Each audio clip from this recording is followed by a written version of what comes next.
નમસ્કાર દર્શક મિત્રો, આપ જોઈ રહ્યા છો GS ન્યૂઝ 24x7। હવે જોઈએ અગત્યના સમાચાર।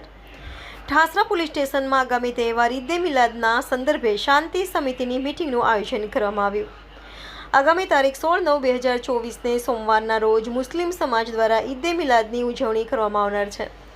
આ સંદર્ભે આજરોજ તારીખ 11/9/2024ને બુધવારના રોજ સાંજે 6 કલાકે ઠાસરા પોલીસ સ્ટેશનમાં ઠાસરા PSI રાવલ સાહેબની ઉપસ્થિતિમાં શાંતિ સમિતિની મીટિંગનું આયોજન કરવામાં આવ્યું, જેમાં ઠાસરા શહેર તેમજ આજુબાજુના ગામડાના મુસ્લિમ સમાજના આગેવાનો હાજર રહ્યા હતા।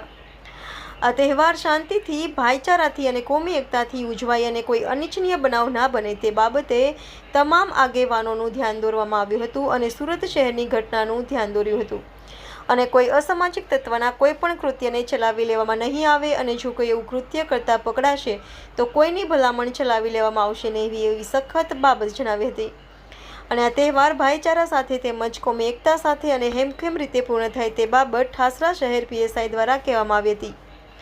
સમાજના આગેવાનોના કહેવા મુજબ રૂટ નક્કી કરવામાં આવ્યો તેમજ કોઈ અફવા જેવી બાબત જણાય તો તુરંત ઠાસરા પોલીસ સ્ટેશનમાં જાણ કરવામાં આવે એવી વાત જણાવવામાં આવી હતી। અહેવાલ Mohammad Zuber Kola, GS news 24x7 Thasra.